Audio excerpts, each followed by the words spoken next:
যেখানে লাভ হওয়ার কথা এই শেডের মধ্যে আমার 50,000, সেখানে লাভ হচ্ছে 1 থেকে 2,000 বা চালান টিকানোই দায় হয়ে যাচ্ছে। খামারি ভাইরা এরকম কষ্ট কাকে বলবে? আমি ভাই ভিডিওর মাধ্যমে আমার কষ্টগুলো আজকে শেয়ার করব।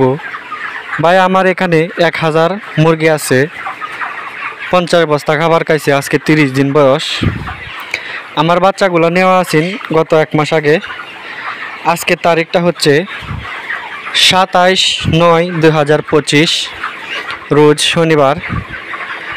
গত 1 মাস আগে আমার বাচ্চাগুলো নেওয়া ছিল। তো 42 টাকা করে আমি বাচ্চাগুলো নিলাম। বাচ্চার দর প্রচুর বেড়ে যাইতেছে, তো তাড়াহুড়া করে আমি বাচ্চাগুলো নিয়ে নিলাম। এবং এখন সামনে পূজা শুরু হয়েছে। মনে করছিলাম পূজার মধ্যে কয়েক টাকা বাড়তি পাবো, একটু লাভের আশা করেছিলাম। তো কয়েক টাকা বাড়তি ছিল বাচ্চার দর, তারপরেও আমি নিয়ে নিয়েছিলাম। মনে করছিলাম কিছু টাকা লাভ হবে। এখন মুরগির বয়স 30 দিন, বিক্রি করার সময় হয়েছে। এখন গত 1 সপ্তাহ যাবৎ মুরগির দাম 30 থেকে 32 টাকা পাইকারি আমাদের দিকে লোকালে চলতেছে। তো এখন আপনারা বলেন আমি কি কোনোভাবে পর্দাটা মিলাতে পারবো কি না? অভিজ্ঞ ভাইরা, খামারি ভাইরা কমেন্টে বলবেন যে আমি কি পর্দাটা মিলাতে পারবো কি না। আমার মতে আমি পর্দাগুলা মিলাতে পারবো না, কারণ 42 টাকা করে বাচ্চা নেওয়া এবং এখানে গড় ওজন আছে 18।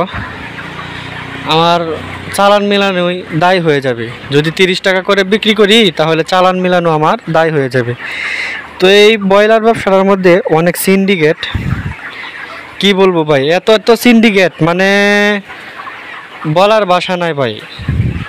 এত বেশি সিন্ডিকেট এই ব্রয়লার ব্যবসাটার মধ্যে, কাঁচা ব্যবসাটার মধ্যে। ভাই আমরা কত কষ্ট করে একটা মাস লালন পালন করে যদি লাভের মুখ না দেখতে পারি, তাহলে কতটুকু কষ্ট লাগবে একজন খামারি ভাইরা তারাই বুঝবে শুধু।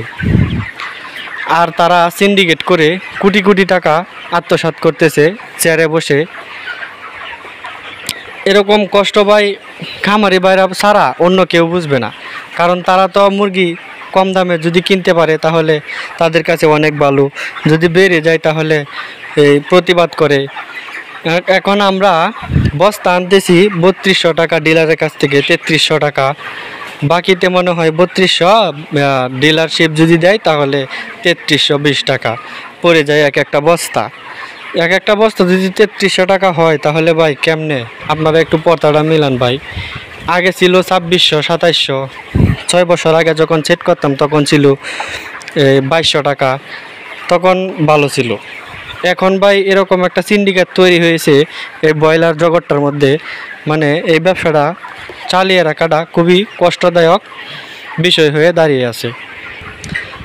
এই পোলট্রি জগতে আসি, বাচ্চা দর কম বেশ হবে। তো বাচ্চা যদি আমি দরে নেই 42 টাকা করে নিছি, এখন গোস্তের দাম হচ্ছে 32 টাকা, 30 টাকা, তাহলে কি হবে ভাই? এত সিন্ডিকেট করলে হবে? আমি বাচ্চারা নিছি 42 টাকা, এখন এই সময় রাখার দরকার ছিল 40 থেকে 45 টাকার মধ্যে যদি রাখতো তাহলে ঠিক আছে। এখন ভাই 8 টাকা 10 টাকা করে যদি রাখে দেখে যেতে তারা সিন্ডিকেট করিয়া, তাহলে কত কোটি কোটি টাকা তারা কামাইতেছে। একটু রোদ উঠছে, গরম পড়ছে, তারা বাচ্চার দাম আরও কমিয়ে দিয়েছে, গোস্তের দর আরও কমিয়ে দিয়েছে। কারণ জানে তারা গরমের মধ্যে খামারিরা মুরগি রাখতে পারবে না, বিক্রি করে দেবে যে কোনো মূল্যেই হোক, লস হিসাব করবে না। যতটুকু মুরগি বিক্রি করে পাবে তারা সেটাতেই যথেষ্ট থাকবে, কারণ তারা চালান মিলাইতে চাইবে। গরমের মধ্যে যদি মুরগি স্টুক করে সমানে, তাহলে কি চালানও মিলাইতে পারবো না আমরা। এই জন্য জানে তারা যে আমরা গরমের মধ্যে মুরগিগুলা বিক্রি করে দিব, এই কারণে তারা গরমের মধ্যে আরও কমিয়ে দেয়, বাচ্চার দর আরও কমিয়ে দেয়। আর যদি 2-3 দিন গাদলা পড়ে তাহলে বাচ্চার দরটা একটু বাড়ায় দেয়, মাংসের দরটা, যাতে বিক্রি না করে লুভে পড়ে থাকে যে কয়দিন পরে আবার এই আরও কয়েক টাকা বাড়বো তারপরে বিক্রি করবো। পরে দেখা যায় যে গাদলা শেষ হয়ে যায়, গরম পড়ে যায়, পরে বাচ্চার দর আরও, গোস্তের দর আরও কমায় দেয়। এই হচ্ছে খামার জগতের সিন্ডিকেট ভাই। 50,000 টাকা লাভ হওয়ার কথা এই যে এই সাইডে আমার, আর এখন চালান মিলানোই দায় হয়ে যাচ্ছে। কষ্টের কথাগুলো আপনাদের কাছে শেয়ার করলাম। জানি না কারো কাছে ভালো লাগতে পারে, কারো কাছে ভালো নাও লাগতে পারে। যদি আমার কথায় কোনো ভুল ত্রুটি হয়ে থাকে তাহলে ক্ষমার দৃষ্টিতে দেখবেন। আর যারা যারা আমার ভিডিও দেখেন আমাকে ভালো লাগে তারা সকলেই চ্যানেলটা সাবস্ক্রাইব করে পাশে থাকবেন। আসসালামু আলাইকুম, সকলেই ভালো থাকবেন।